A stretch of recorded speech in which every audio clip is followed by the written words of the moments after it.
아직도 그렇게 가난하게 살아요. 박진우 씨. 당신이랑 이혼하길 정말 잘했지. 안 그랬으면 나까지 계속 가난했을 거 아니에요. 안녕하세요. 허름한 시골길 한복판에서 낡은 옷과 지친 얼굴로 오리를 몰고 가는 한 순박한 남자를 상상해 보십시오. 갑자기 고급 세단 한 대가 그의 앞에 멈춰 섭니다. 차 안에서는 아름다운 여성과 멋진 정장을 차려입은 남자가 내립니다. 그들은 남자를 경멸하듯 쳐다보며 그의 일을 비웃고 조롱합니다. 남자는 아무 말 없이 고개를 숙인 채 자신의 길을 갈 뿐입니다. 사실은 여러분, 이 이야기를 시작하기 전에 어느 도시에서 이 영상을 보고 계신지 댓글로 남겨주세요. 이 채널을 구독하시는 모든 분들의 일이 순조롭게 풀리고 재물이 넘치며 몸이 건강하고 세상의 모든 소원이 이루어지기를 바랍니다. 아멘.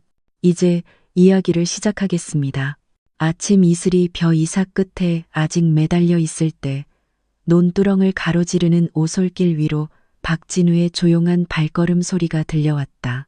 그의 어깨에는 오리 사료가 든 낡은 천 가방이 걸려 있었고 오른손에는 세월의 흔적이 엿보이는 달아빠진 대나무 지팡이를 쥐고 있었다. 그의 앞에는 10여 마리의 오리들이 질서정연하게 줄을 지어 걸으며 아침의 고요함을 깨는 특유의 소리를 냈다. 그 시골 마을의 아침 공기는 너무나 상쾌했다. 논의 흙냄새와 젖은 풀 향기가 뒤섞여 있었다. 동쪽 하늘에서 막 떠오른 햇살은 이슬방울들을 보석처럼 반짝이게 했다. 진우는 깊은 숨을 내쉬며 수년간 자신의 삶의 일부가 된 풍경을 음미했다. 그러나 그 평온함 뒤에는 그가 홀로 간직한 긴 이야기가 있었다. 마을 사람들에게 진우는 그저 오리몰이꾼일 뿐이었다. 그들은 그가 늘 같은 길을 따라 수수한 옷차림, 즉 칠부 바지와 색이 바랜 회색 티셔츠를 입고 오가는 것을 자주 보았다. 땀과 진흙은 마치 그의 일부가 된 듯했다. 그럼에도 불구하고 진우는 결코 위축되지 않았다. 그는 재물이 항상 다른 사람들 눈에 화려하게 보이는 형태로만 오는 것은 아니라고 믿었다. 그에게는 자신의 땀으로 번 돈으로 먹고 살 수 있다는 것만으로도 충분했다. 하지만 마음 깊은 곳에는 때때로 불쑥 찾아오는 오래된 상처가 있었다.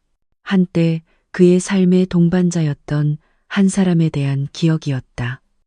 그는 한때 온 마음을 다해 사랑했던 여자 이수진을 행복하게 해주기 위해 얼마나 애썼는지 똑똑히 기억했다. 그는 밤낮으로 일하며 오리를 돌보고 벼를 심고 심지어 자신이 기른 가축을 도시 시장에 내다 팔기도 했다. 하지만 그 모든 것이 수진을 곁에 머물게 하기에는 충분하지 않았다. 그녀는 더 나은 삶을 원한다는 이유로 진우를 떠났다. 그 후 얼마 지나지 않아 수진이 최민준이라는 도시 남자와 결혼했다는 소식이 그의 귀에 들려왔다. 진우의 발걸음이 논두렁가에서 잠시 멈췄다. 그는 바람에 흔들리는 푸른 벼들을 바라보다 옅은 미소를 지었다. 인생이란 참 묘하군. 그는 나지막이 중얼거렸다.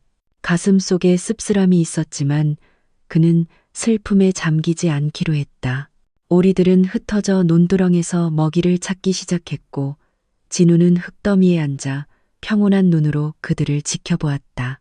멀리서 자동차 엔진 소리가 들리기 시작했다. 평소 아침이면 한적하던 시골길이 더 붐비는 듯했다.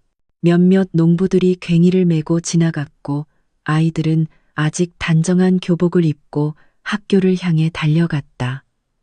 이 모든 것은 그가 아주 잘 아는 일상이었다. 그러나 그는 그날 아침이 모든 것을 바꿀 일련의 사건의 시작이 될 것이라는 사실을 깨닫지 못했다. 작은 오리 한 마리가 갑자기 줄에서 벗어나 길을 건너려 했다. 진우는 재빨리 일어나 오리를 불러 지팡이로 무리로 돌려보냈다.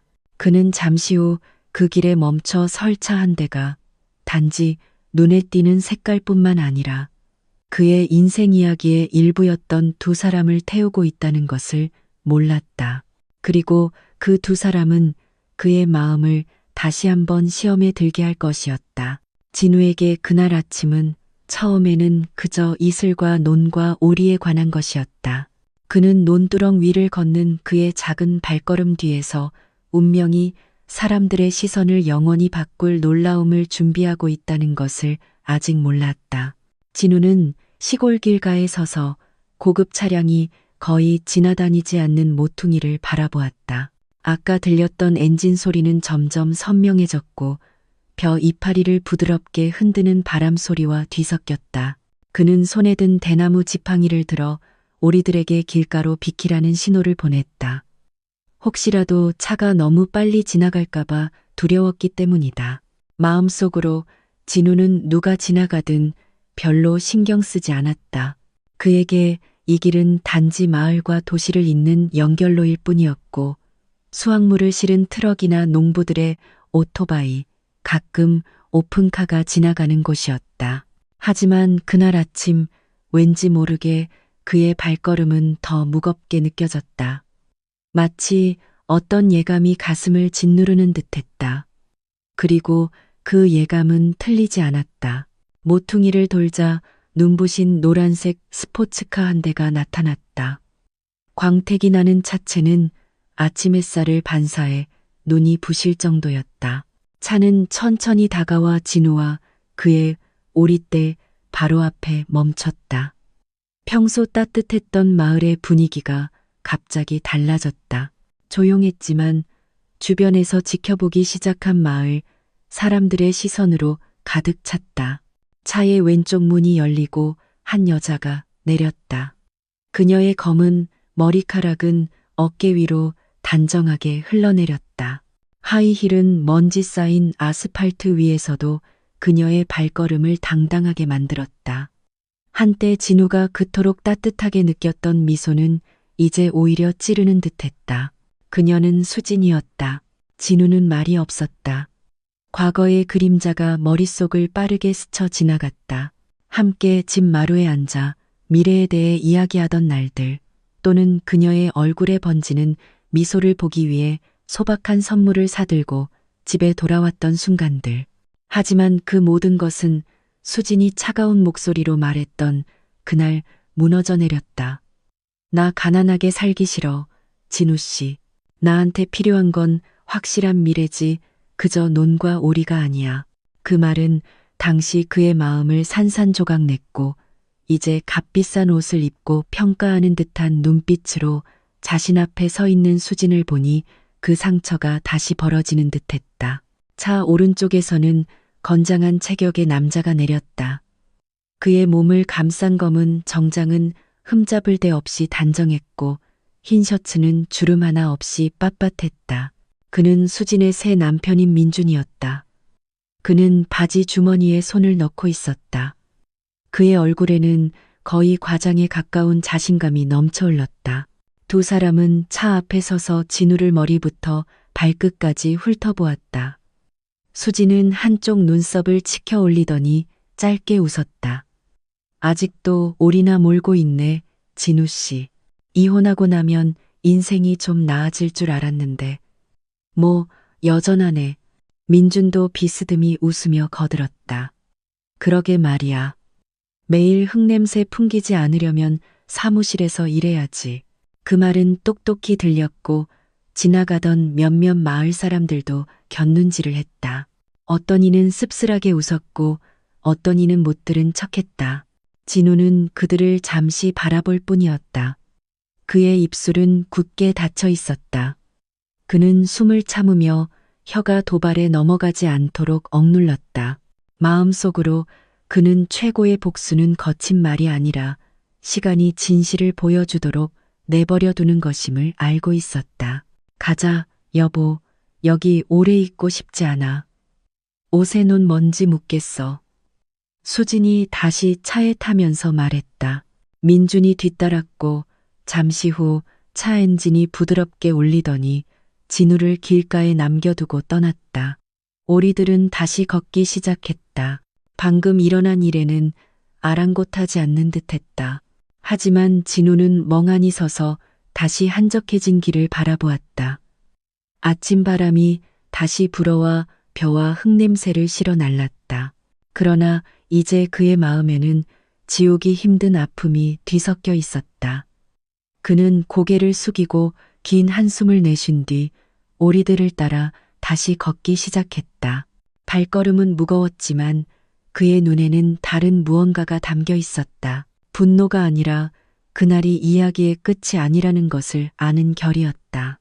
운명은 적절한 때에 사람들을 다시 만나게 하는 독특한 방식을 가지고 있다. 그리고 그 순간이 오면 그가 한마디 말도 할 필요 없이 모든 것이 갚아질 것이다. 진우가 오리들이 보통 먹이를 찾는 늪가에 도착했을 때는 날이 정오로 향하고 있었다. 바람이 부드럽게 불어 수면을 잔잔하게 일렁이게 했다. 오리들은 곧바로 즐겁게 헤엄치며 곤충과 수생식물을 쫓았다. 보통 이런 순간은 진우에게 가장 평온한 시간이었다. 그는 논두렁가에 앉아 집에서 싸온 도시락을 열고 소박한 반찬을 먹으며 자신의 가축들을 바라보았다. 그러나 오늘 아침 그의 마음은 완전히 평온할 수 없었다. 수진과 민준의 얼굴이 귓가를 찌르던 그들의 웃음소리와 함께 그의 마음속에 선명하게 새겨져 있었다. 그들의 경멸적인 시선은 과거에 들었던 모든 가슴 아픈 말들을 떠올리게 했다. 이러고만 있으면 절대 성공 못해, 진우 씨. 나한테는 큰 집, 차, 그리고 밝은 미래를 줄 수 있는 남자가 필요해. 하지만 예전의 진우는 그녀에게 모든 것을 주려고 노력했었다.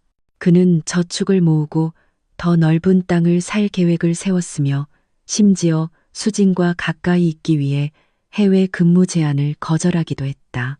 그 모든 희생은 수진이 민준과 함께 떠나기로 선택했을 때 순식간에 무너져 내렸다. 그날 오후 햇볕이 뜨거워지기 시작했다. 진우는 오리 사료통을 다시 채우고 일어서서 늪 건너편의 작은 길을 바라보았다. 멀리서 옅은 먼지가 피어올랐다. 검은색 세단 한 대가 천천히 지나가더니 그에게서 멀지 않은 그늘진 나무 아래에 멈췄다. 두 남자가 차에서 내렸다. 그들은 단정한 셔츠와 가죽 구두를 신고 서류 가방을 들고 있었다. 그들은 진우를 향해 걸어왔다. 박진우 씨 되십니까? 그들 중 한 명이 정중하게 웃으며 물었다. 진우는 고개를 끄덕였다. 네, 접니다. 무슨 일이시죠? 그 남자는 자신을 도시의 한 법무법인 소속 변호사의 개인 비서인 김 비서라고 소개했다. 그는 진우가 한 대기업 인수에 관한 중요한 서류에 서명해야 한다고 설명했다. 진우는 천천히 고개를 끄덕이며 그들을 나무 아래에 앉으라고 했다. 서류 가방에서 김 비서는 공식 문서가 담긴 두꺼운 서류철을 꺼냈다. 진우는 차분하게 하나씩 검토했다. 방금 오리모리 지팡이를 잡았던 그의 손가락은 이제 능숙한 움직임으로 값비싼 만년필을 쥐고 있었다. 그의 서명 하나하나는 그를 그 회사의 합법적인 소유주로 확정하는 공식적인 절차였다. 바로 민준과 수진이 일하는 그 회사였다. 서명을 마친 후 김 비서는 말했다. 대표님, 다음 주에 전체 이사회가 있을 예정입니다. 모든 직원과 경영진이 새로운 오너이신 대표님을 만나기 위해 참석할 것입니다. 저희가 모든 것을 준비하겠습니다. 진우는 그저였게 미소 지었다. 좋습니다. 가겠습니다. 그러나 마음속으로는 설명하기 어려운 감정을 느꼈다. 복수심이 아니라 삶이 항상 겉으로 보이는 것과는 다르다는 것을 보여주고 싶은 마음이었다. 두 남자가 떠나자 오리들은 늪가로 돌아오기 시작했다. 저녁 하늘이 붉게 물들고 귀뚜라미 소리가 들리기 시작했다. 진우는 지팡이를 들어 오리들을 집으로 불렀다. 생각은 계획으로 가득 찼지만 그의 발걸음은 단호했다. 그는 수진과 민준과의 다음 예기치 못한 만남이 진흙탕 길이 아니라 수십 쌍의 눈이 지켜보는 에어컨이 켜진 회의실에서 밝은 조명 아래에서 상황이 180도 뒤바뀐 채로 일어날 것임을 알고 있었다. 그날 저녁 논두렁을 지나 걸으며 진우는 평소 그를 평온하게 하던 시골 바람이 이제 변화의 향기를 품고 있음을 느꼈다. 하룻밤 사이에 계획한 변화가 아니라 시간이 조용히 준비해왔고 곧 일어날 변화였다. 해가 서쪽으로 기울기 시작했다. 시골의 공기는 따뜻함에서 서서히 축축함으로 변해가며 밤이 곧 다가올 것을 알렸다. 진우는 방금 오리들을 데리고 늪에서 돌아왔다. 그는 푸른 논으로 둘러싸인 작은 아스팔트 길을 여유롭게 걷고 있었다. 오른손에 쥔 대나무 지팡이는 천천히 흔들렸다. 때때로 그는 줄에서 벗어난 오리에게 신호를 주기 위해 땅을 두드렸다. 수로에서 흐르는 물소리와 둥지로 돌아가는 새들의 지저김이 뒤섞였다. 이것이 진우가 하루 중 가장 좋아하는 시간이었다. 자연이 그를 감싸 안고 하루 종일 일한 후에 마음을 달래주는 시간이었다. 그러나 그 평온함은 저녁의 고요를 깨는 엔진의 굉음으로 다시 방해받았다. 멀리서 아침에 보았던 그 노란색 스포츠카가 다시 나타났고 이번에는 더 천천히 다가왔다. 차는 진우 바로 앞에 멈춰서서 그의 길을 막았다. 타이어 주위로 옅은 먼지가 피어올라 몇몇 오리들이 겁을 먹고 길가로 물러섰다.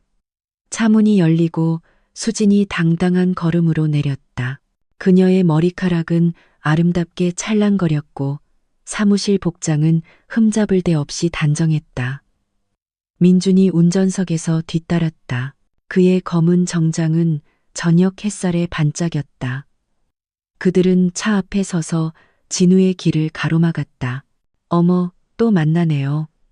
수진이 일부러 꾸민 듯한 말투로 말하며 진우의 낡은 옷차림 하나하나를 위아래로 훑어보았다.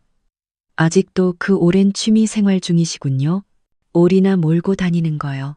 민주는 짧게 웃으며 덧붙였다. 그러게 수진아, 가난한 삶에 익숙해지면 변하기 어려운 법이지.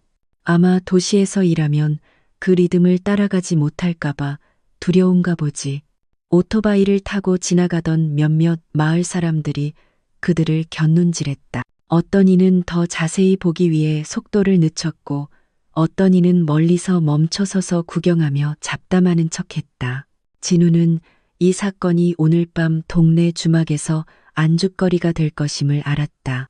수진이 다가왔다. 이제 그녀와 진우의 거리는 불과 1미터 정도였다. 그거 알아요, 진우 씨. 우리 이혼하고 나서 내 인생은 완전히 달라졌어요. 더 이상 매일 흙냄새나 오리사료 냄새를 맡을 필요가 없다고요. 지금은 남편 따라 큰 회사에서 일해요. 월급이 수천만 원이라고요. 우리가 타는 이 차는 그 사람 재산의 아주 작은 일부일 뿐이에요. 민주는 자랑스럽게 고개를 끄덕였다. 맞아. 인생은 현명하게 선택해야지, 진우 씨. 계속 논과 오리에만 매달려 있으면 영원히 지금처럼 살게 될 거야.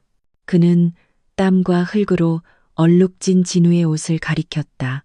그들의 말은 비수처럼 꽂혔지만 진우는 여전히 침묵을 지켰다. 그는 그저 평온한 눈빛으로 그들을 바라볼 뿐이었다. 마음은 찢어지는 듯 했지만 그는 그들에게 화를 내거나 신랄한 말로 되받아치는 만족감을 주지 않기로 했다. 머릿속으로 그는 굳게 지켜온 조언을 되새겼다. 때로는 침묵이 모욕하는 자에게 가장 수치스러운 응답이다. 진우가 반응이 없자 수지는 더욱 기세등등해졌다. 그녀는 팔짱을 끼웠다. 고개를 살짝 기울였다. 입가에는 냉소가 번졌다. 예전에 그 삶을 떠난 게 얼마나 다행인지 몰라. 안 그랬으면 나도 지금쯤 이 오리들 뒤에서 대나무 지팡이나 끌고 다니고 있었겠지. 상상해봐, 민준 씨. 내가 만약 아직도 그런 처지였다면 어땠을까? 민주는 낄낄거렸다. 상상도 하지 마, 수진아. 당신이 그런 꼴인 건 볼 수가 없네. 진우는 지팡이를 왼손으로 옮겨잡고 오리들에게 차 옆으로 비켜 지나가라는 신호를 보냈다. 그는 수진과 민준을 지나쳐 한마디 말도 없이 천천히 걸어갔다. 그들을 완전히 지나치기 직전 그는 잠시 돌아보며 수진의 눈을 똑바로 쳐다보았다. 분노의 눈빛이 아니었다. 설명하기 어려운 무언가를 암시하는 눈빛이었다. 인내와 확신, 그리고 비밀이 뒤섞인. 민주는 그 시선에 잠시 동요하는 듯 했지만 재빨리 비웃는 미소로 그것을 감추었다. 조심해, 진우 씨. 나중에 논두렁에서 길 잃지 말고. 진우는 대답하지 않았다. 그는 계속 걸어갔다. 오리들이 그의 뒤를 따랐다. 수진과 민준의 웃음소리는 거리가 멀어짐에 따라 희미해졌다. 그러나 진우의 마음속에 자라난 것은 수치심이 아니라 타오르기 시작한 작은 불꽃이었다. 이 한적한 시골길이 아닌 그들의 위치가 뒤바뀔 장소에서 그들을 다시 마주하게 이끌 불꽃이었다. 저녁 하늘이 주황빛으로 물들기 시작했다. 멀리서 저녁 기도를 알리는 소리가 울려 퍼지며 집으로 돌아갈 시간을 알렸다. 진우는 아침보다 더 확신에 찬 걸음으로 자신의 집을 향해 단호하게 걸어갔다. 그는 이 이야기가 아직 끝나지 않았음을 알았다. 밤이 그 시골 마을에 서서히 내려앉았다. 몇몇 집에서는 등유 램프가 켜지며 따뜻한 노란빛을 퍼뜨렸다. 진우의 소박한 목조 주택 부엌에서는 냄비 부딪히는 소리가 조용히 들려왔다. 된장찌개와 김치볶음의 구수한 냄새가 공기를 가득 채웠다. 진우는 창가 나무 의자에 앉아 달빛만이 비추는 어두운 마당을 바라보고 있었다. 그는 방금 오리들을 몰고 돌아와 우리를 잠갔다. 땀으로 젖었던 옷은 문 뒤에 걸어두고 헐렁한 흰색 티셔츠와 편안한 바지로 갈아입었다. 하지만 그의 마음은 여전히 복잡했고 오늘 오후의 일을 되새기고 있었다. 수진의 냉소적인 시선, 민준의 거만한 미소, 그리고 귓가에 계속 맴도는 웃음소리. 진우는 눈을 감았고 오랜 기억들이 사정없이 밀려왔다. 수진과 막 결혼했을 때 진우는 단지 오리몰이꾼이 아니었다. 그는 미래를 건설하려는 열정으로 가득 찬 남자였다. 매일 아침 그는 오리에게 먹이를 주기 위해 일찍 나섰고 그 다음에는 논으로 갔으며 오후에는 집 뒤의 작은 채소밭을 돌봤다. 밤에는 공책을 펴고 앉아 판매 수익을 계산하고 사업을 확장할 계획을 세웠다. 수지는 처음에는 부지런한 남편을 자랑스러워하는 듯했다. 그녀는 종종 이웃들에게 우리 진우 씨는 잠시도 가만히 있질 않아요. 항상 할 일이 있죠. 언젠가는 꼭 성공할 거예요. 라고 말했다. 그 말들은 당시 진우에게 더 큰 힘을 주었다. 하지만 시간이 흐르면서 수진의 인내심은 바닥나기 시작했다. 그녀는 자신의 삶을 소셜미디어에 사진을 자랑하는 도시의 친구들과 비교하기 시작했다. 비싼 레스토랑에서 식사하고 쇼핑몰에서 쇼핑하며 해외로 휴가를 떠나는 모습들. 수지는 진우가 감당하기 어려운 것들을 요구하기 시작했다. 값비싼 보석, 명품 가방, 심지어 개인용 차까지. 진우는 가능한 한 그녀의 요구를 들어주려 했지만 항상 부족하게 느껴졌다. 절정은 비가 내리던 어느 날 밤에 일어났다. 수지는 굳은 얼굴로 거실에 앉아 있었고 진우는 방금 도시 시장에서 돌아와 옷이 흠뻑 젖어 있었다. 그의 손에는 식료품이 든 비닐봉지와 장사 이익의 일부로 산 소박한 목걸이가 들려 있었다. 나 지쳤어요, 진우 씨. 수진의 목소리는 거의 감정이 없는 듯 평탄했다. 평생 이렇게 살고 싶지 않아요. 나한테는 확실한 게 필요해요. 안정된 삶이 필요하다고. 그저 버티는 게 아니라. 진우는 아무 말도 할 수 없었다. 그 말들은 마치 천천히 하지만 확실하게 찌르는 칼날 같았다. 그날 밤 수지는 이혼을 요구했다. 진우는 그녀를 붙잡으려 하지 않았다. 그는 사랑 없이 누군가를 억지로 머물게 하는 것은 상처만 더할 뿐이라는 것을 알았다. 진우의 생각은 현재로 돌아왔다. 그는 눈을 뜨고 앞에 나무 테이블을 바라보았다. 그 위에는 오늘 오후에 서명한 문서가 담긴 검은 서류철이 놓여 있었다. 그를 도시의 한 대기업의 합법적인 소유주로 만든 문서, 바로 민준과 수진이 일하는 그 회사였다. 진우는 긴 한숨을 내쉬었다. 그가 이 자리에 오게 된 것은 우연이 아니었다. 이혼 후 몇 년 동안 그는 자신의 작은 사업을 키우기 위해 열심히 일했다. 그는 조금씩 땅을 사들이는 것부터 시작하여 대규모로 오리를 사육하고 마침내 그의 제품을 수출 시장에 직접 판매하기에 이르렀다. 그 수익금으로 그는 다시 투자했고 그 중에는 현재 그가 완전히 소유하게 된 회사의 대주주 지분을 매입하는 것도 포함되어 있었다. 그러나 그 성공이 손에 쥐어졌음에도 불구하고 진우는 시골에서 소박한 삶을 살기로 선택했다. 그에게 부는 거만해질 이유가 되지 않았다. 그는 조용히 지켜보며 적절한 때를 기다리는 것을 더 좋아했다. 오늘 오후 수진과 민준이 그를 모욕했을 때 그는 일부러 아무 말도 하지 않았다. 그가 약해서가 아니라 머지않아 그들 스스로가 진실을 보게 될 것임을 알았기 때문이다. 그리고 그 순간이 올 것이다. 그날 아침 시골 마을은 피부를 찌르는 듯한 차가운 공기와 함께 다시 시작되었다. 이슬은 여전히 벼 이삭 끝에 맺혀 있었고 멀리서 다구는 소리가 서로 화답했다. 진우는 새벽 기도 시간 전부터 일어나 있었다. 그는 막 기도를 마치고 이제 집 거실에 있는 나무 테이블에 앉아 있었다. 하지만 그 테이블은 평범한 테이블이 아니었다. 밖에서 보면 진우의 집은 정말 소박해 보였다. 나무 판자벽, 낡은 기와 지붕, 시멘트 바닥. 하지만 거실에는 사람들이 거의 보지 못하는 한쪽 구석이 있었다. 그곳에는 얇은 노트북, 듀얼 스크린 스마트폰, 그리고 중요한 문서들이 담긴 여러 개의 두꺼운 서류철이 보관되어 있었다. 그 모든 장비는 따뜻한 책상, 램프 조명 아래 깔끔하게 정리되어 있었다. 노트북 화면에는 매출 수치와 재무 보고서가 줄지어 나타나 있었다. 월별 사업 성장 추이를 보여주는 그래프들이 있었다. 그 숫자들은 단순한 작은 기록이 아니라 수년간 그가 조용히 운영해온 수십억 원 규모의 거래 기록이었다. 마을 사람들에게 진우는 그저 오리 몰이꾼일 뿐이었다.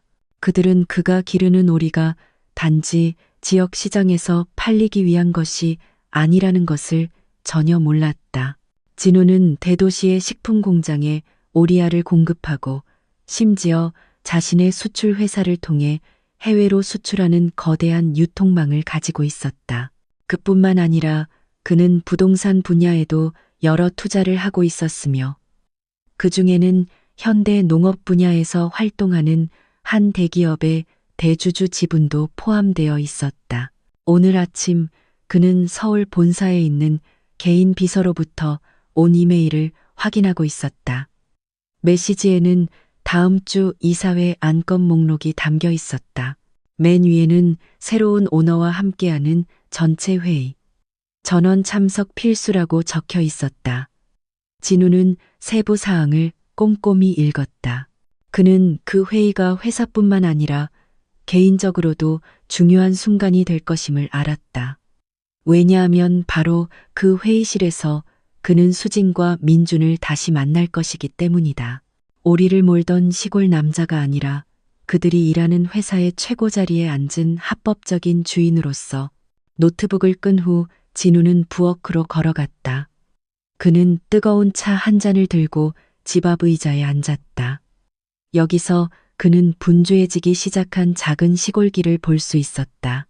아이들은 학교로 달려갔고 아주머니들은 밭에서 캔 채소를 들고 갔으며 몇몇 아저씨들은 자전거를 타고 지나갔다.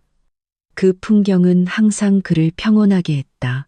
그러나 그 평온함 뒤에는 그의 마음속에 이미 계획이 세워져 있었다. 그는 모든 사람 앞에서 수진과 민준을 망신 줄 생각은 없었다. 진우는 모든 것이 자연스럽게 일어나기를 원했고 그가 신랄한 말을 할 필요 없이 사실이 스스로 말하게 내버려 두고 싶었다. 왜냐하면 그는 모욕에 대한 최고의 복수는 소리치며 증명할 필요 없이 우리의 삶이 그들이 생각했던 것보다 훨씬 낫다는 것을 보여주는 것이라고 믿었기 때문이다. 갑자기 오토바이 소리가 집 앞에 멈췄다. 오토바이에서 단정한 옷차림의 젊은 남자가 내려 인사를 건넸다. 좋은 아침입니다. 박 대표님. 김 비서님께서 추가 서류를 전달하라고 하셨습니다. 진우는 그를 친절하게 맞이했다. 그들은 거실에 앉았고 그 남자는 가방에서 회사 로고가 찍힌 서류철을 꺼냈다. 그 안에는 최신 주식 소유권에 관한 공식 문서가 들어 있었다. 그 문서를 보자마자 진우는 옅은 미소를 지었다. 그의 모든 서명은 이제 유효했고 이제 그가 그 회사의 완전한 소유주라는 사실을 아무도 부인할 수 없었다. 그 남자가 떠나기 전 그는 당부했다. 대표님, 다음 주에 저희 팀이 회사차로 모시러 가겠습니다. 모든 직원에게 대표님이 주인이라는 것을 확실히 알리겠습니다. 진우는 천천히 고개를 끄덕였다. 좋습니다. 하지만 너무 과장하지는 마세요. 그 행사가 과시처럼 느껴지는 것은 원치 않습니다. 손님이 떠난 후 진우는 창가에 서서 길 저편을 멀리 바라보았다. 마음속으로 그는 나중에 자신을 보게 될 수진의 얼굴을 상상했다. 환한 얼굴이 아니라 놀라움과 혼란, 그리고 아마도 후회로 가득 찬 얼굴. 그는 그들에게서 사과를 기대하지 않았지만 그 순간이 그들이 결코 잊지 못할 증거가 될 것임을 알았다. 그날 아침 햇살이 그의 목조 주택 벽 틈새로 스며들기 시작했다. 진우는 식기 시작한 차의 남은 부분을 마시고 미소를 지었다. 인생은 상황을 뒤집는 자신만의 방식을 가지고 있다. 그리고 다음 주에는 도심의 높은 빌딩에서 그 바퀴가 돌아갈 차례였다. 시계가 막 오전 9시를 가리켰다. 마케팅 부서가 있는 5층은 직원들로 붐비기 시작했다. 에어컨 소리와 키보드 두드리는 소리, 그리고 대리석 바닥 위를 걷는 구두 소리가 뒤섞였다. 수지는 우아한 흰색 블라우스와 검은색 펜슬 스커트를 입고 큰 창가에 있는 자기 책상에 앉아 있었다. 그녀의 손은 바쁘게 타이핑하고 있었지만 생각은 며칠 전 시골길에서 진우와 마주쳤던 일로 가끔씩 돌아갔다. 그 사건 이후로 수지는 무언가 찜찜한 기분을 느꼈다. 평온했지만 깊이가 있었던 진우의 시선이 이유 없이 그녀를 불안하게 만들었다. 그녀는 그것을 무시하려고 애썼다. 진우는 그저 자신의 소박한 삶에서 결코 벗어나지 못할 시골 남자일 뿐이라고 스스로를 안심시켰다. 하지만 왠지 모르게 그 기억은 계속 머릿속에 맴돌았다. 한편 민주는 복도 끝에 있는 넓은 사무실에 앉아 있었다. 지점장으로서 그는 부하 직원들의 보고를 받으며 수입 커피 한 잔을 즐기는데 익숙했다. 하지만 오늘 아침은 분위기가 조금 달랐다. 인사과 직원이 문을 두드리고 공식 봉인이 된 흰 봉투를 건넸다. 최 부장님, 다음 주 전체 이사회 초대장입니다. 참석은 필수입니다. 직원은 그 말을 남기고 떠났다.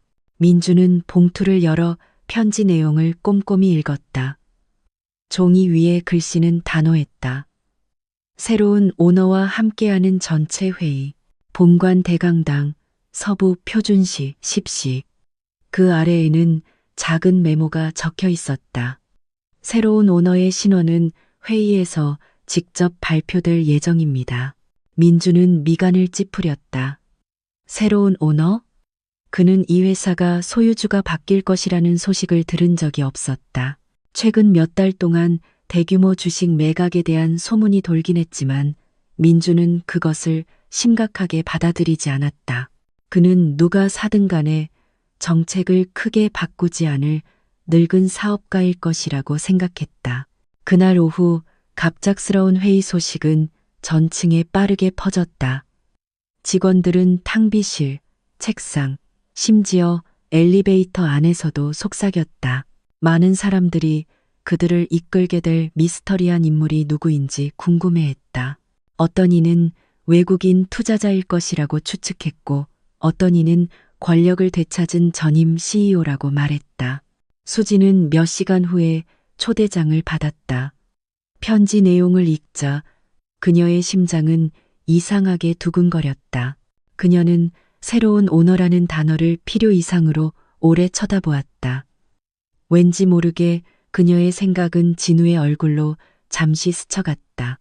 그녀는 스스로에게 작은 웃음을 터뜨리며 그것이 어리석은 생각이라고 느꼈다. 그 시골 남자가 어떻게 이런 대기업과 관련이 있을 수 있겠는가. 그날 저녁 퇴근길에 수진과 민주는 차 안에서 그 문제에 대해 이야기했다. 그 새로운 오너가 누군지 알아요? 수진이 붐비는 거리를 바라보며 물었다. 민주는 어깨를 으쓱했다. 몰라. 하지만 누구든 간에 사업을 아는 사람이었으면 좋겠어. 돈만 있고 경영은 모르는 사람 밑에서 일하고 싶지 않아. 수지는 천천히 고개를 끄덕였다. 네, 그냥 궁금해서요. 이 사람이 일부러 비밀로 해서 모든 직원이 궁금하게 만드는 것 같아요. 차는 도시의 번잡함을 뚫고 나아갔다. 한편 다른 곳, 멀리 시골 마을에서는 진우가 집마루에 앉아 똑같은 초대장 사본을 읽고 있었다. 그는 나중에 강당에서 연단에 서 있는 자신을 보게 될 얼굴들을 상상하며 옅은 미소를 지었다. 거만한 미소가 아니라 너무 오랫동안 침묵을 지켜온 사람의 미소였다. 그리고 이제 진짜 자신을 보여줄 시간이었다. 시골의 저녁 공기는 젖은 흙냄새를 품고 있었다. 오리들은 우리로 돌아갔고 귀뚜라미 소리가 들리기 시작했다. 진우는 따뜻한 차를 한 모금 마셨다. 그는 주황빛으로 물드는 하늘을 바라보았다.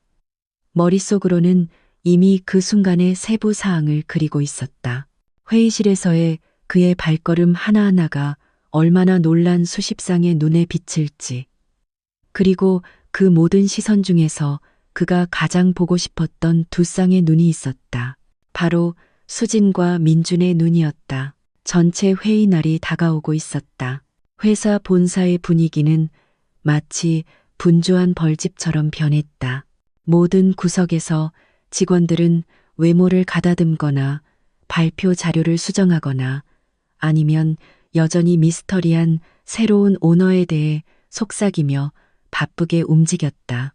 5층에서 수지는 책상 위에 서류 더미를 정리했다. 그녀의 손은 일하고 있었지만 귀는 주위의 대화를 예리하게 포착하고 있었다. 몇몇 동료들은 이미 흥분해서 추측을 하기 시작했다. 새 오너가 외국인이라는 소문 들었어. 수진의 동료 중 한 명이 속삭였다. 아니야, 국내 사람이라던데 국제적인 네트워크를 가진 큰 사업가래. 다른 이가 대답했다. 수진은 희미하게 미소 지었지만 마음속으로는 약간 불안했다. 초대장을 받은 이후로 그녀는 이상한 예감을 느꼈다. 마치 나타날 사람이 전혀 낯선 사람이 아닐 것 같은. 하지만 그녀는 그 생각을 떨쳐버리고 며칠 전 시골길에서의 일 때문에 생긴 환상일 뿐이라고 치부했다. 한편 부장실에서 민주는 판매 데이터와 월간 보고서를 확인하느라 바빴다. 그는 새로운 오너 앞에서 프로페셔널하게 보이고 싶었다. 민주는 야심가로 알려져 있었고 이런 순간이 자신의 경력의 발판이 될 수 있다는 것을 알았다. 회사의 최고 정점에 있는 사람의 주목을 끌 수만 있다면. 하지만 다른 한편으로는 약간의 압박감도 느꼈다. 그는 이 새로운 오너가 각 부장의 성과를 직접 평가할 것이라는 소문을 들었다. 민주는 한 번도 만나본 적 없는 인물 앞에서 자신의 사업 전략을 발표해야 하는 시나리오를 상상하기 시작했다. 건물 밖에서는 홍보팀이 강당을 준비하느라 분주했다. 의자들이 깔끔하게 배열되었고 음향 시스템은 여러 번 테스트되었으며 거대한 프로젝터 스크린에는 프레젠테이션을 위해 이미 회사 로고가 표시되어 있었다. 모든 것이 완벽해야 했다. 이 행사는 회사의 역사적인 순간이 될 것이기 때문이다.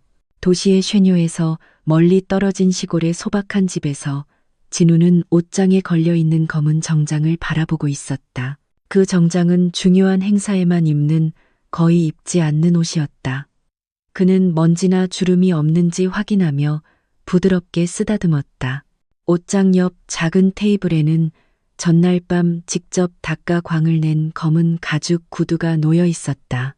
오늘 아침 그는 비서인 김 비서로부터 전화를 받았다.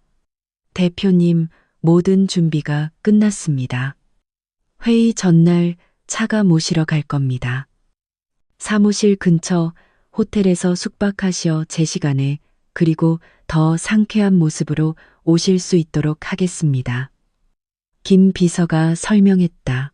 진우는 상대방이 볼 수는 없었지만 고개를 끄덕였다. 좋아요, 김 비서. 혹시 필요할지 모르니 모든 소유권 서류도 가져오도록 하세요. 전화를 끊은 후 진우는 마루에 앉았다. 그는 한적한 시골길을 바라보았다.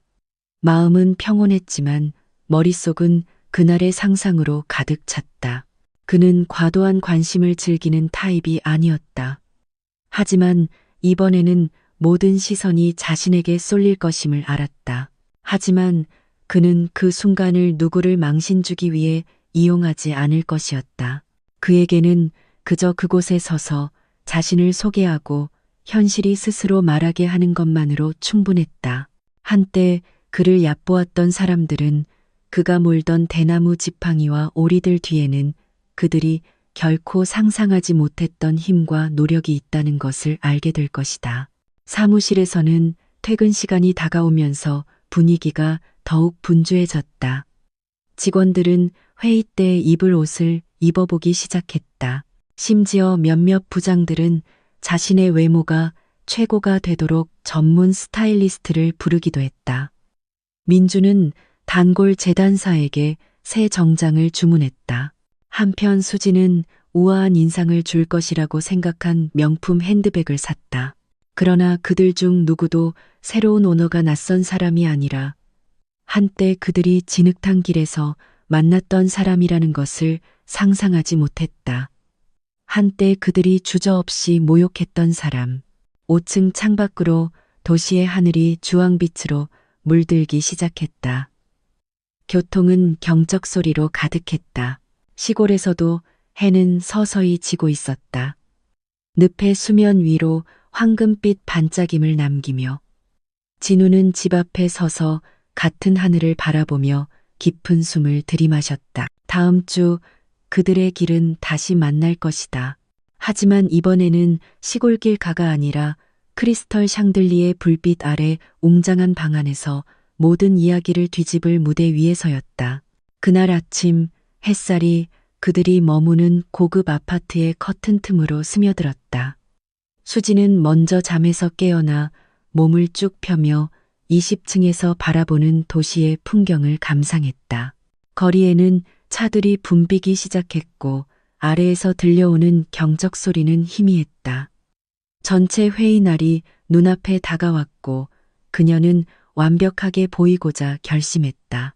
화장대 위에는 전날 밤 미리 준비해둔 각종 화장품과 보석들이 놓여 있었다. 수지는 크림색 실크 블라우스와 짙은 남색 펜슬 스커트를 선택했다.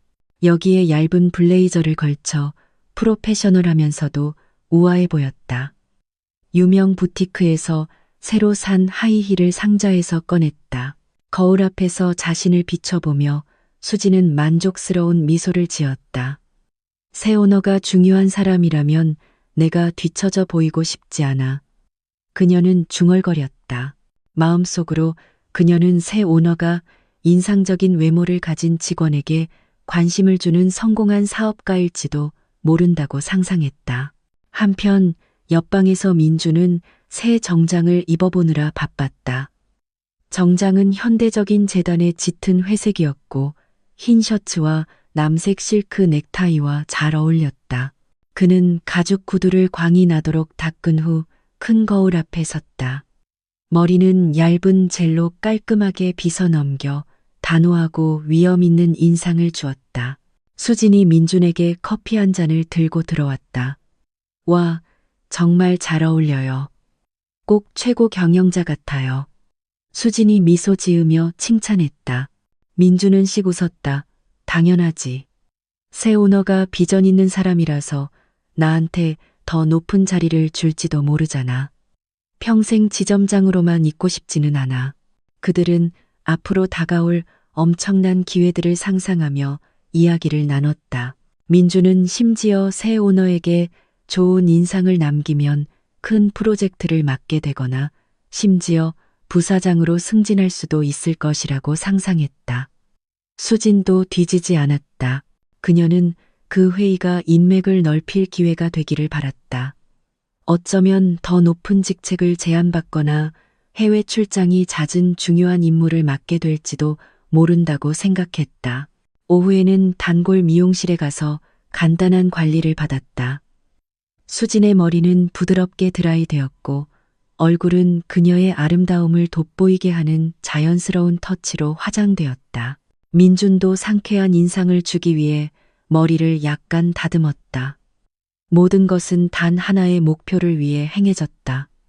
회사를 이끌게 될 미스터리한 인물 앞에서 완벽하게 보이는 것. 집으로 돌아오는 길에 그들은 다른 부티크를 지나쳤고 수지는 잠시 멈춰 백조 모양의 작은 금 브로치를 샀다. 그녀는 그것이 블레이저를 더욱 돋보이게 할 것이라고 생각했다.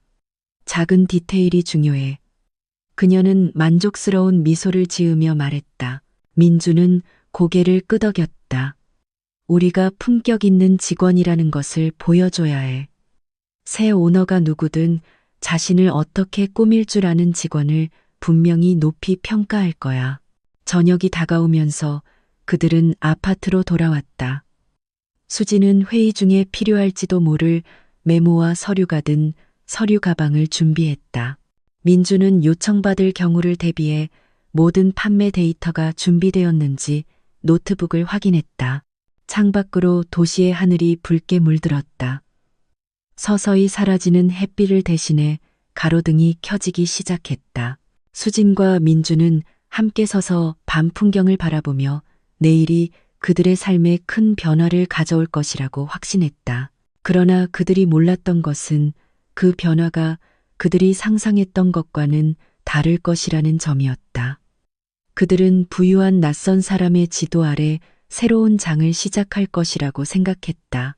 하지만 그들이 만나게 될 사람은 한때 그들이 시골길에서 얕보고 모욕하고 비웃었던 사람이었다.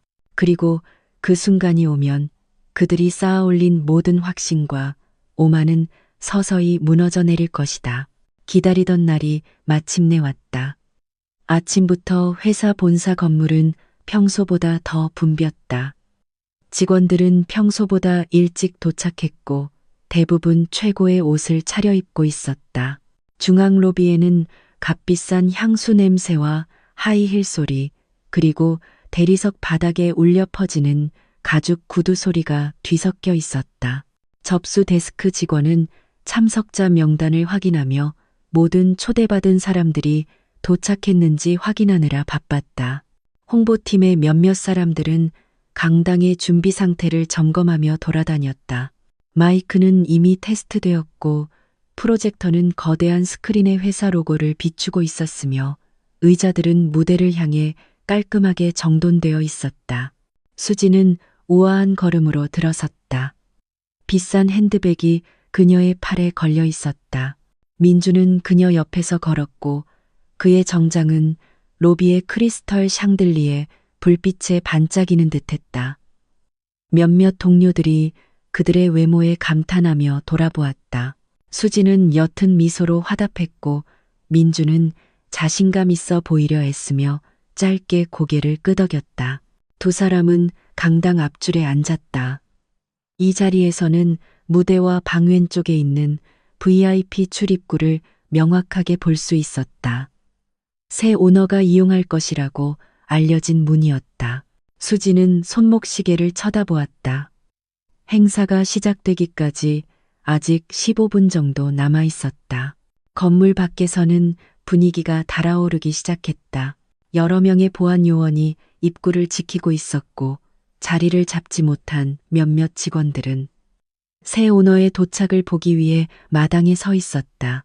몇 대의 고급 차가 이미 주차장으로 들어섰지만 모두 이사진과 투자자 등 초대 손님들을 태우고 온 차들이었다. 그러다 부드럽지만 강력한 엔진 소리가 가까워지는 것이 들렸다. 멀리서 고급스러운 검은색 세단 한 대가 정문으로 들어섰다. 차체는 광이 났고 창문은 어두웠으며 번호판은 개인 이니셜이 새겨진 특별한 덮개로 덮여 있었다. 차는 뒤따르는 경호차 한 대와 함께 정문으로 천천히 다가갔다. 마당에 모여있던 군중이 속삭이기 시작했다. 저게 분명 새 오너의 차일 거야. 누군가 흥분된 목소리로 말했다. 보안 요원들이 재빨리 길을 열었고 회사 사진작가는 그 순간을 포착할 준비를 했다. 차가 로비문 바로 앞에 멈췄다. 단정한 옷차림의 남자가 조수석에서 내렸다. 이전에 서류를 처리했던 개인 비서 김 비서였다. 그는 몸을 돌려 뒷문을 열었고 그곳에서 천천히 모습을 드러낸 인물에 모든 사람이 잠시 침묵했다. 그의 걸음은 차분했지만 단호했다. 그가 입은 검은 정장은 몸에 완벽하게 맞아떨어졌고 흰 셔츠는 주름 하나 없이 깨끗했으며 얇은 검은 넥타이는 단순하지만 품격 있는 인상을 주었다. 광이 나는 검은 가죽 구두가 로비의 대리석 바닥에 닿으며 단호한 소리를 냈다. 그는 서두르지 않았지만 그의 발걸음 하나하나에는 위험이 느껴졌다. 로비 주변에 서 있던 사람들은 방의 조명 너머로 그의 얼굴을 엿보려 애썼다. 가장 가까이 서 있던 몇몇 사람들은 자신들이 본 것을 믿을 수 없다는 듯 눈을 크게 떴다. 이전에 지방 출장을 갔던 몇몇 직원들은 이 인물을 어디서 본 적이 있는지 기억해내려 속삭이기 시작했다. 강당 앞줄에서 수진과 가볍게 담소를 나누던 민주는 갑자기 부하 직원으로부터 메시지를 받았다. 부장님, 새 오너가 도착했습니다. 곧 들어오실 겁니다. 민주는 자신감 있게 미소 지었다. 두고 보자, 수진아. 이건 우리에게 황금 같은 기회라고 확신해. 수진은 고개를 끄덕이며 자리에 바로 앉았다. 그녀는 VIP 출입구를 바라보며 누가 나타날지 애타게 기다렸다. 얼마 지나지 않아 그 문이 안에서부터 열렸다. 무겁지만 절도 있는 발소리가 천천히 가까워졌다. 몇 초 후 그 인물이 안으로 들어섰다. 무대 조명이 옆에서 그를 비췄다. 그리고 그의 얼굴이 선명하게 드러났을 때 수진과 민준에게는 시간이 멈춘 듯했다. 이전까지 웅성거리던 강당의 분위기가 갑자기 조용해졌다.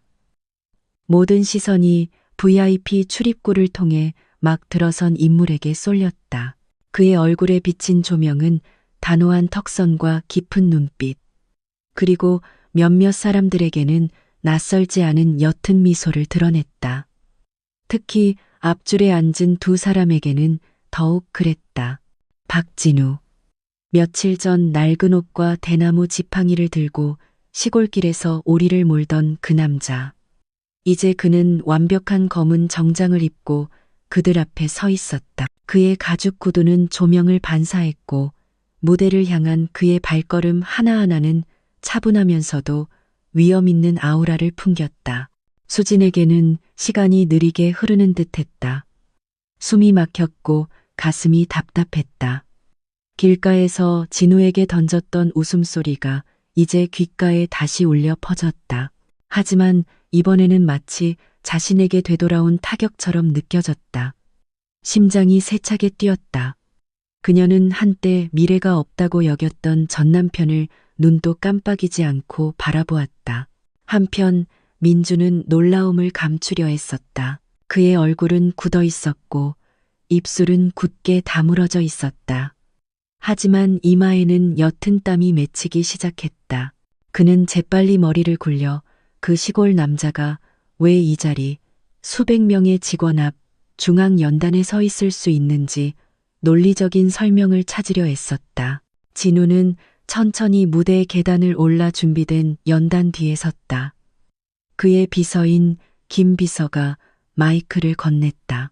잠시 진우는 방 전체를 훑어보았고 놀란 표정의 몇몇 얼굴. 그 중에는 수진과 민준도 포함되어 있었다. 잠시 멈췄다. 그는 아무 말도 하지 않고 그저 친절함과 깊은 의미가 뒤섞인 해석하기 어려운 옅은 미소를 지었다. 안녕하십니까? 그의 목소리는 깊고 차분했지만 맨 뒷줄까지 선명하게 들렸다. 소개하겠습니다. 그는 말을 이었다. 제 이름은 박진우입니다. 이번 달부터 저는 이 회사의 대주주가 되었습니다. 저는 단지 이익을 위해서가 아니라 이 회사가 더 크게 발전할 잠재력이 있다고 믿기 때문에 이 주식을 매입했습니다. 방 구석구석에서 작은 웅성거림이 들렸다. 대부분의 직원들은 새로운 오너가 자신들의 상상과는 다른 이렇게 젊고 다른 모습일 것이라고는 전혀 예상하지 못했다. 수지는 침을 삼키며 얼굴 표정을 중립적으로 유지하려 했었다. 민주는 무릎 위에 팔짱을 끼었지만 그의 손가락은 무의식적으로 다리를 두드리고 있었다. 진우는 말을 이었다. 저는 소박한 배경에서 왔습니다. 많은 분들이 저 같은 사람을 배경 이야기조차 모른 채 얕볼지도 모릅니다. 하지만 저에게 가장 중요한 것은 우리가 얼마나 열심히 일하고 정직함을 지키며 서로를 존중하는가입니다. 그는 다시 한번 청중을 향해 시선을 돌렸다. 이번에는 그의 시선이 정확히 수진과 민준에게 멈췄다. 길지는 않았지만 단 몇 초 만에 그들의 가슴을 불편하게 두근거리게 하기에 충분했다. 진우는 다시 방 전체에 집중했다. 저는 여기 계신 모든 분들의 과거에는 관심이 없습니다. 그는 단호하게 말했다. 제가 중요하게 생각하는 것은 현재와 미래입니다. 우리가 함께 앞으로 나아갈 것인지 아니면 뒤처지기를 선택할 것인지 말입니다. 침묵. 아무도 감히 소리를 내지 못했다. 몇몇 직원들은 서로 시선을 교환했다. 그 말들에는 특별한 무게가 담겨 있는 듯했다. 마치 이 방 안에 누군가에게 더 개인적인 메시지를 담고 있는 것처럼. 짧은 연설이 끝난 후 진우는 무대에서 내려왔다. 모든 사람이 일어섰고 몇몇은 악수를 청하기 위해 다가갔다. 민주는 여전히 자리에 멍하니 앉아 있었고 수지는 똑바로 쳐다볼 필요가 없도록 무릎 위에 서류를 정리하는 척하며 고개를 숙였다. 그러나 방금 그들의 시선이 마주친 것만으로도 두 사람은 앞으로의 날들이 이전과 같지 않을 것임을 깨닫기에 충분했다. 강당의 분위기는 진우가 다시 연단에 섰을 때 여전히 조용한 박수 소리로 가득했다. 그는 손을 들어 모두가 다시 조용해지도록 신호를 보냈다. 그의 시선은 날카로웠지만 여전히 자신이 무엇을 말하고 싶은지 정확히 아는 사람처럼 부드러웠다. 이 회의를 시작하기 전에 진우는 단호한 목소리로 말했다. 제가 잠시 이야기를 하나 들려드리고자 합니다. 가르치려는 것이 아니라 우리 모두가 알지 못하는 각자의 여정이 있다는 것을 상기시켜 드리기 위함입니다. 방은 갑자기 조용해졌다. 모든 시선이 그에게 쏠렸다. 심장이 점점 빠르게 뛰는 것을 억누르며 똑바로 앉아 귀를 기울이려 애쓰는 수진도 포함해서였다. 한 남자가 있었습니다. 진우가 시작했다. 그의 삶은 매우 소박했습니다. 아침 일찍부터 진흙 속에서 일하고 가축을 몰고 저녁에는 시골의 작은 집으로 돌아왔습니다. 많은 사람들이 그를 얕보았습니다. 어떤 이는 비웃었고 어떤 이는 그에게 미래가 없다고 생각했습니다. 심지어 한때 그와 가장 가까웠던 사람조차 그 소박한 삶을 살고 싶지 않다며 떠나갔습니다. 그 말에 방 안에 몇몇 사람들이 서로를 쳐다보았다. 이 이야기는 개인적으로 느껴졌다. 수지는 침을 삼켰다. 손이 차가워지기 시작했다. 민주는 뻣뻣하게 앉아 있었지만 눈은 진우에게서 떼지 않았다.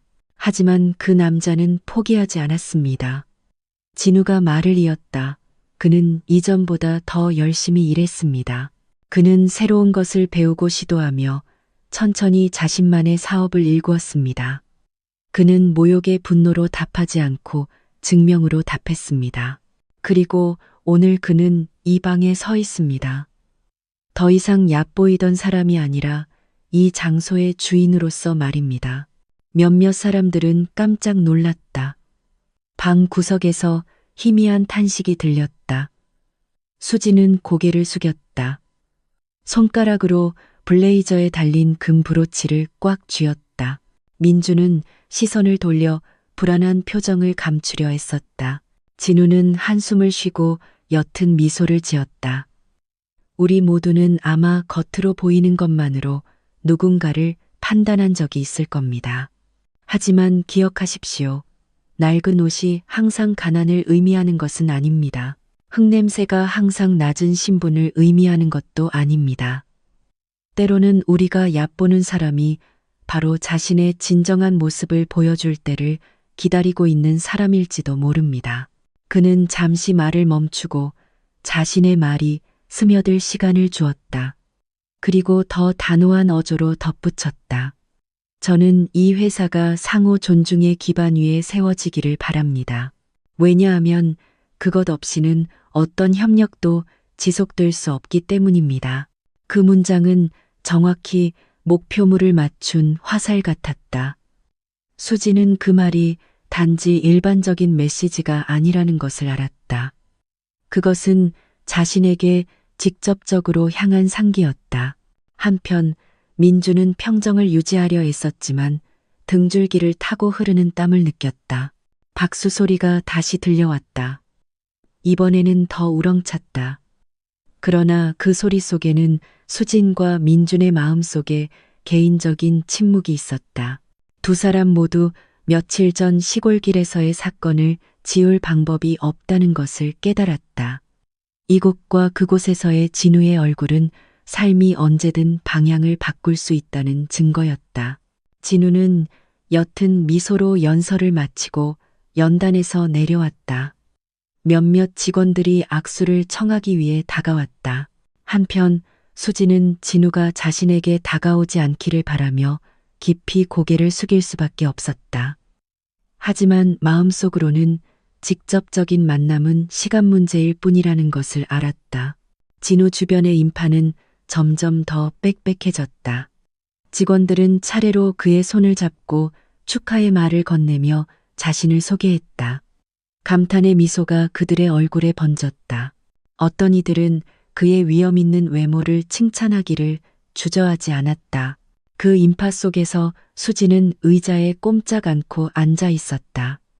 그녀의 손은 무릎 위에 놓인 핸드백을 꽉 쥐고 있었다. 한편 그녀의 눈은 계속 바닥을 향해 있었다. 숨이 가빴다. 가슴이 부드럽게 흔들리며 부끄러움과 놀라움, 그리고 서서히 기어오르는 후회가 뒤섞인 감정을 억누르고 있었다. 그녀 옆에 앉은 민주는 몸을 고추 세우려 애썼다. 그는 이 사건이 자신을 별로 괴롭히지 않는 것처럼 중립적인 표정을 유지하려 했다. 그러나 그가 발을 이리저리 움직이고 넥타이를 여러 번 고쳐매는 모습에서 그가 불안해하고 있음이 분명했다. 그러다 예고도 없이 진우 주변에 인파가 갈라지기 시작했다. 그는 직원들 사이를 천천히 걸으며 한 사람 한 사람 악수를 청했다. 마침내 그는 수진과 민준의 의자 바로 앞에 멈췄다.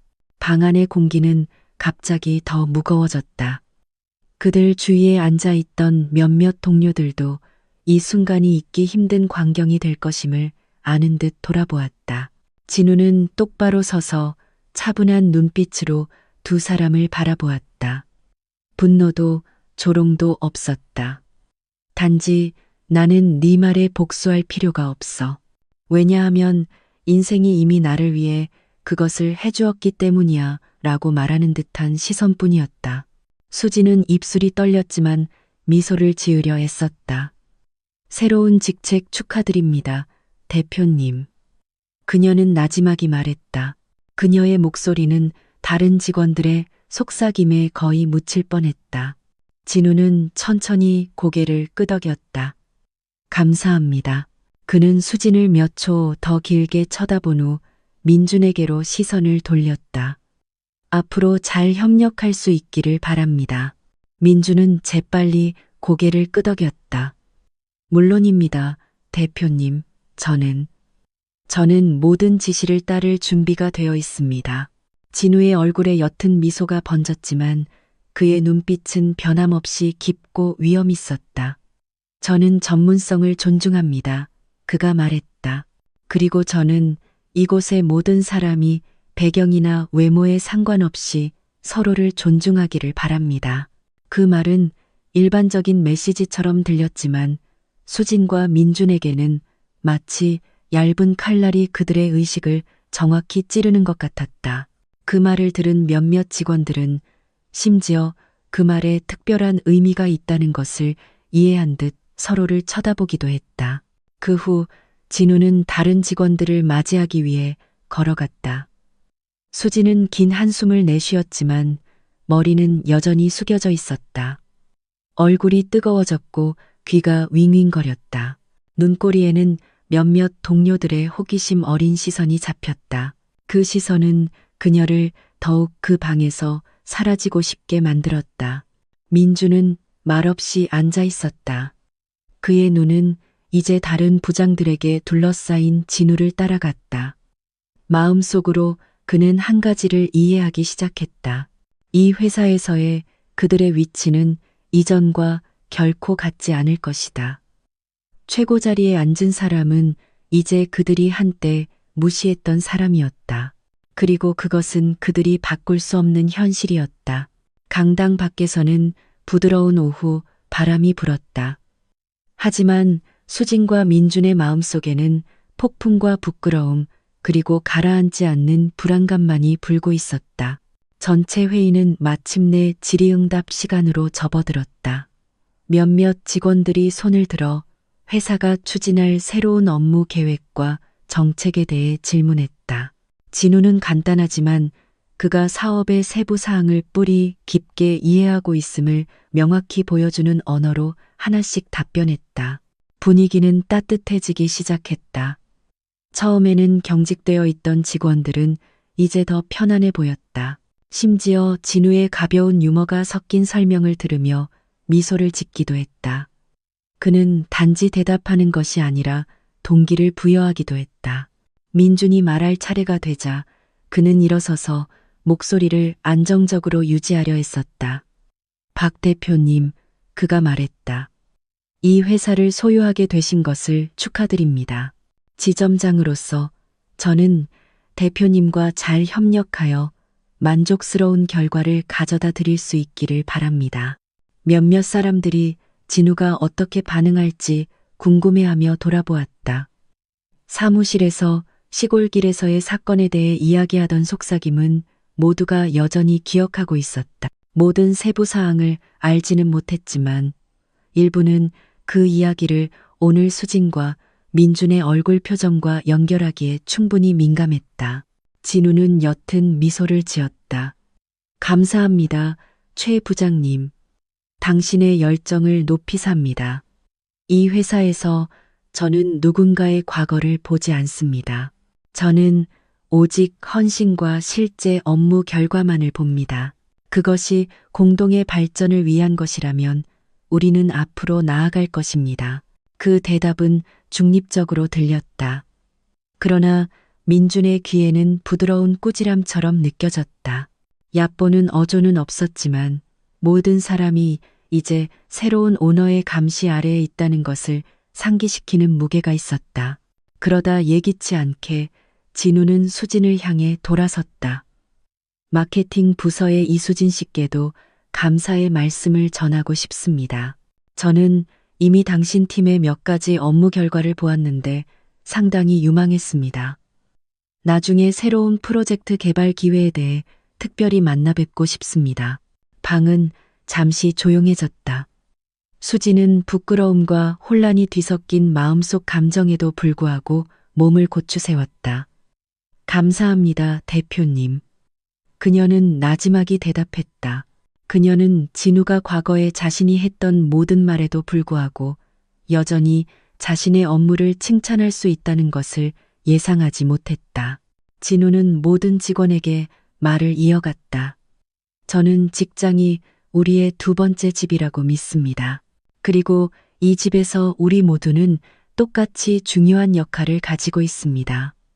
그러니 오늘부터 저는 모두가 서로를 존중하기를 바랍니다. 당신이 경비원이든 행정직원이든 부장이든 이사든 상관없습니다. 여기 있는 모든 사람은 가치가 있습니다. 그 말에 몇몇 직원들은 동의하며 고개를 끄덕였다. 이 새로운 오너에 대한 존경심이 싹트기 시작했다. 그의 부 때문이 아니라 그의 겸손한 태도 때문이었다. 질의응답 시간이 끝난 후 진우는 따뜻한 미소로 회의를 마쳤다. 시간 내주셔서 감사합니다. 마음으로 일합시다. 왜냐하면 그것만이 우리를 다르게 만들기 때문입니다. 박수 소리가 방 전체에 울려 퍼졌다. 진우는 무대에서 내려와 몇 사람과 악수를 나눈 후 강당을 나섰다. 수진과 민주는 존경과 부끄러움, 그리고 후회가 뒤섞인 설명하기 어려운 시선으로 그의 발걸음을 따라갈 수밖에 없었다. 출구로 향하는 복도에서 몇몇 직원들이 진우에게 다가가 축하의 말을 건넸다. 그러나 차에 타기 전 진우는 잠시 멈춰서서 멀리 서 있는 민준과 수진을 힐끗 쳐다보았다. 그는 천천히 고개를 끄덕인 후 아무 말 없이 차에 탔다. 그뿐이었다. 분노도 복수도 없이, 하지만 첫마디 비난보다 훨씬 더 깊은 흔적을 남겼다. 진정으로 과거와 화해한 사람만이 줄 수 있는 너무나 우아한 복수였다. 그 전체 회의 이후 몇 달이 흘렀고 회사는 이제 진우의 직접적인 지휘 아래 긍정적인 변화를 느끼기 시작했다. 판매 목표는 예상보다 빨리 달성되었고 부서 간의 관계는 더욱 조화로워졌으며 근무 환경은 더욱 건강해졌다. 그러나 모든 사람이 이 새로운 리듬을 따라갈 수 있었던 것은 아니다. 자신의 지위를 이용하며 안전하게만 일하는 데 익숙했던 민주는 어려움을 겪기 시작했다. 진우가 적용한 업무 기준은 더 엄격했다. 보고서는 투명해야 했고 각 부장은 직접 현장을 감독하도록 요구받았다. 서서히 민준의 약점이 드러났다. 그가 맡았던 몇몇 프로젝트는 손실을 입었고 내부 감사에서는 예산의 부정이 발견되었다. 진우는 그를 즉시 해고하지 않았다. 그는 민준에게 자신을 바로잡을 기회를 주었지만 그 기회는 활용되지 않았다. 마침내 피할 수 없는 결정이 내려졌다. 민준은 공식적으로 해고되었다. 해고 통지서에는 진우가 직접 서명했다. 그러나 복수심이 담긴 말은 한마디도 없었다. 단지 그동안의 협력에 감사드립니다. 라는 짧은 문장뿐이었다. 민준에게 그것은 가장 큰 타격이었다. 그는 다른 직원들을 쳐다볼 용기 없이 고개를 숙인 채 사무실을 떠났다. 한편 수지는 회사에 계속 남아 있었다. 진우는 다른 사람들 앞에서 그녀를 다르게 대한 적이 없었다.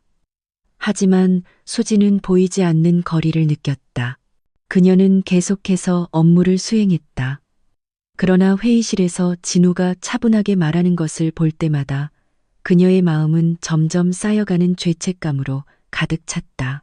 어느 날 오후 대부분의 직원이 퇴근한 후 수지는 용기를 내어 진우의 사무실 문을 두드렸다. 그녀는 조용한 걸음으로 들어와 약간 고개를 숙였다. 대표님, 저를 이곳에 계속 남겨주셔서 감사합니다. 그녀는 나지막이 말했다. 예전에 제 모든 태도에 대해 사과드립니다. 진우는 잠시 그녀를 쳐다본 후 옅은 미소를 지었다. 수진 씨, 과거는 교훈입니다. 저는 결코 원한을 품지 않았습니다. 중요한 것은 지금 우리가 일에 집중하는 것입니다. 인생은 계속됩니다. 그 대답은 수진의 가슴을 답답하게 만들었다. 바로 진우의 복수하지 않는 태도가 그녀를 자신에게 더욱 부끄럽게 만들었다. 그녀는 약간 눈물이 맺힌 눈으로 방을 나섰다. 시골에서 진우의 삶은 평소와 같이 흘러갔다. 이제 그는 대기업의 오너가 되었지만 여전히 주말마다 오래된 목조 주택으로 돌아왔다. 그는 여전히 오리를 늪으로 몰고 갔고 여전히 따뜻한 미소로 이웃에게 인사했으며 여전히 오후에는 집마루에 앉아 따뜻한 차를 마셨다. 진우에게 소박함은 결코 뽑아서는 안 될 뿌리였다.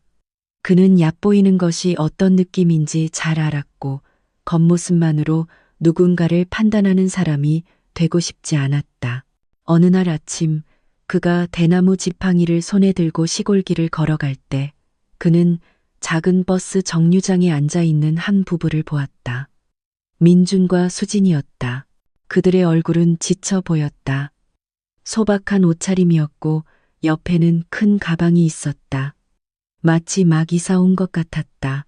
민준은 짧게 고개를 끄덕였고 수진은 진우의 눈을 마주할 수 없어 깊이 고개를 숙였다. 진우는 잠시 멈춰서서 나지막이 말했다. 두 분 다 괜찮으시길 바랍니다. 그 후 그는 오리들이 그들 앞을 지나가도록 내버려 둔 채 걸음을 계속했다. 원한도 조롱도 없었다. 오직 그들을 더욱 깨닫게 만드는 관대함 뿐이었다. 인생의 수레바퀴는 정말로 돌아간다. 그리고 그 차례가 왔을 때 남는 것은 후회뿐이었다. 아침 햇살 아래 진우는 논두렁 위를 평온하게 걸으며 과거를 뒤로하고 이제 완전히 자신의 손에 쥔 미래를 바라보았다. 여러분, 이것으로 오늘 우리의 이야기는 끝입니다. 이 이야기가 우리 모두에게 의미 있는 삶의 교훈이 되기를 바랍니다.